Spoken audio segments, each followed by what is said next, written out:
Hi everyone. இன்றைக்கி நம்ம பார்க்க போகிற டாபிக் வந்து ப்ரைம் மினிஸ்டர்.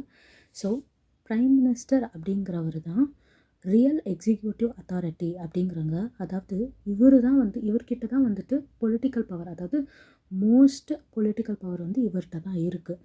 ஸோ பிரசிடெண்ட் அப்படிங்கிறவர் வந்து நாமினல் ஹெட்டு தான், இவர் தான் வந்து எக்ஸிக்யூட்டிவ் ஹெட். ஓகேங்களா? ஸோ இந்த ப்ரைம் மினிஸ்டர் அப்படிங்கிற போஸ்ட் வந்துட்டு எங்கேருந்து நம்ம ஃபாலோ பண்ணுறோம் அப்படின்னா, யூகேல வெஸ்ட்மினிஸ்டர் மாடல் ஆஃப் கவர்மெண்ட்னு இருக்கு இல்லையா, அதிலேருந்து தான் நம்ம ஃபாலோ பண்ணுறோம். இப்போ ஆஃபீஸ் ஆஃப் ப்ரைம் மினிஸ்டர் நம்ம பார்த்துடலாம். ஆர்டிகல் 74(1) தான் வந்துட்டு சொல்லியிருக்காங்க. ஸோ என்ன சொல்லியிருக்காங்க அப்படின்னா, ப்ரைம் மினிஸ்டர், அதாவது கவுன்சில் ஆஃப் மினிஸ்டர்ஸோட ஹெட் யார்? Prime minister. இவங்க எல்லாரும் சேர்ந்து தான் பிரசிடெண்ட்டுக்கு வந்து அட்வைஸ் பண்ணுவாங்க அண்ட் வந்துட்டு ஹெல்ப் பண்ணுவாங்க. ஸோ இதுதான் ஆர்டிகல் 74(1) வந்து சொல்லியிருக்காங்க. ஓகேவா? ஸோ ஆஃபீஸ் ஆஃப் ப்ரைம் மினிஸ்டர்னால் ப்ரைம் மினிஸ்டரோட பதவியை பற்றி சொல்கிறது. இப்போ அப்பாயின்மெண்ட், ப்ரைம் மினிஸ்டரோட அப்பாயின்மெண்ட் பற்றி நம்ம பார்க்கலாம். ஆர்டிகல் 75 வந்துட்டு என்ன சொல்லியிருக்காங்க அப்படின்னா, ப்ரைம் மினிஸ்டர் அப்படிங்கிறவரை யார் அப்பாயிண்ட் பண்ணுவாங்கன்னா, பிரசிடெண்ட் தான் அப்பாயிண்ட் பண்ணுவாங்க.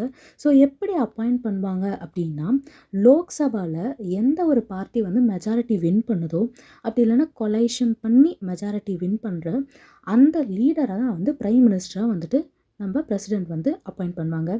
இப்போ ஒரு வேளை எந்த பார்ட்டியுமே வந்து மெஜாரிட்டி வந்துட்டு வின் பண்ணல அப்படின்னா, மெஜாரிட்டி வின் பண்ணலன்னா எப்படின்னா, இப்போ இன்கேஸ் 3 பார்ட்டி வந்துட்டு இருக்குது அப்படின்னா, அதில் ஃபஸ்ட்டு பார்ட்டி ஏ வந்து 30% செக்யூர் பண்ணுது அண்ட் பார்ட்டி பி 30% செக்யூர் பண்ணுது அப்படின்னா, பார்ட்டி சி வந்து 40% செக்யூர் பண்ணுதுன்னா, அப்போ அதிகபட்சம் யார் அதிகமாக செக்யூர் பண்ணுறது?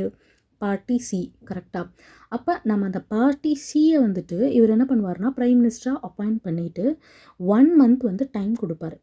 லோக்சபாவில் வந்துட்டு அந்த 1 மந்த்துக்குள்ளே வந்துட்டு நம்ம வந்துட்டு மெஜாரிட்டியை ப்ரூஃப் பண்ணணும் அப்படிங்கிற மாதிரி பிரசிடெண்ட் வந்து சொல்வார். ஸோ அதை தான் நம்ம என்னன்னு சொல்கிறோன்னா, ஹங் பார்லிமெண்ட் அப்படின்னு சொல்லிட்டு சொல்கிறோம். ஸோ அந்த பீரியடை வந்து ஹங் பார்லிமெண்ட் அப்படின்னு சொல்லிட்டு சொல்லுவாங்க. இது மாதிரி இதுக்கு முன்னாடி அண்ட் நடந்திருக்கா இந்தியாவில் அப்படின்னு கேட்டால், எஸ் நடந்திருக்கு, நிறைய டைம் நடந்திருக்கு. அதில் ஒரு சில எக்ஸாம்பிள்ஸை நான் சொல்கிறேன், பேலன்ஸ் இருக்க எக்ஸாம்பிள்ஸை நீங்கள் கண்டுபிடிச்சி நீங்கள் சொல்லுங்கள்.